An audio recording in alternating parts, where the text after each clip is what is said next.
নমস্কার বন্ধুরা, পাঁচমিশালি রাঙিনায় সকলকে স্বাগত। এই গরমে সকলের আবদার হয়েছে, সকলে নাকি বাড়িতে আইসক্রিম খাবে। তো তাই আজ আমি তোমাদের সকলের সামনে আইসক্রিমের একটি ঘরোয়া রেসিপি নিয়ে হাজির হয়েছি। আইসক্রিমটা তৈরি করতে আমরা যে উপকরণগুলো নিয়ে নিয়েছি সেটা হচ্ছে কাজু বাদাম, আলমন্ডস আর ফ্রেশ ক্রিম। সবার প্রথমে আমি একটি মিক্সিং বোল নিয়ে নিয়েছি এবং সেখানে কাজু এবং আলমন্ডটাকে আমি ফাইন পাউডারের মতো গুঁড়ো করে নেব।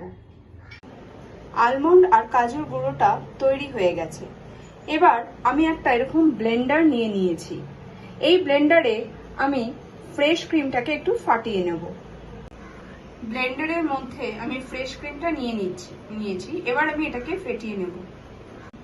ক্রিমটা আমার ফেটানো হয়ে গেছে। এবার এই ফেটানো ক্রিমটা আমি এই গুঁড়ো যে আলমন্ড আর কাজু বাদামের গুঁড়োটা করেছিলাম তার মধ্যে দিয়ে দেব। দিয়ে এটা খুব ভালো করে মিশিয়ে নেব।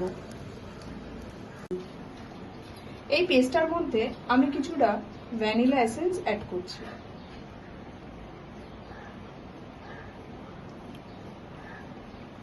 এবং আমি একটু আগে বেদানা রস করছিলাম, সেটাও অ্যাড করব এর মধ্যে।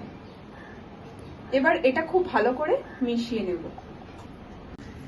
এবার এই পেস্টটাকে আমি ঘন্টা 2-3-এর জন্য ফ্রিজে রেখে দেব। ঘন্টা 2-3 বাদে আবার আমি হাজির হব তোমাদের সাথে।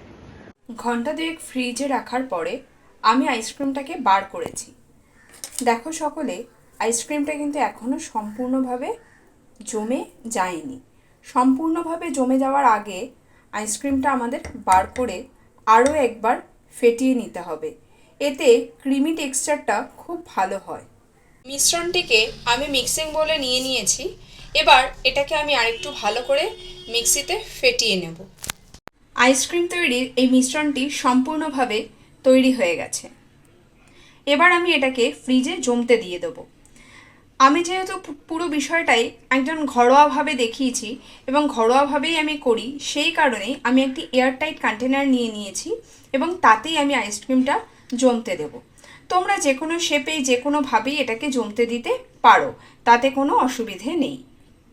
6-7 ঘন্টা বাদে আমি আবারও তোমাদের সাথে হাজির হব, দেখাবো আইসক্রিমটা ঠিক কেমন হয়েছে। 8 ঘন্টা ফ্রিজে রাখার পরে আমি এটা এখন বার করেছি। দেখো, আইসক্রিমটা সম্পূর্ণভাবে তৈরি হয়ে গেছে। তাহলে তৈরি হয়ে গেল এই গরমে একটু মন ঠান্ডা করতে ভ্যানিলা ফ্লেভারড কুলফি আইসক্রিম। আজকের মতো টাটা। আবার দেখা হবে পরবর্তী উপস্থাপনায়। জানিও কিন্তু কেমন লাগলো তোমাদের আমার এই আজকের রেসিপিটি।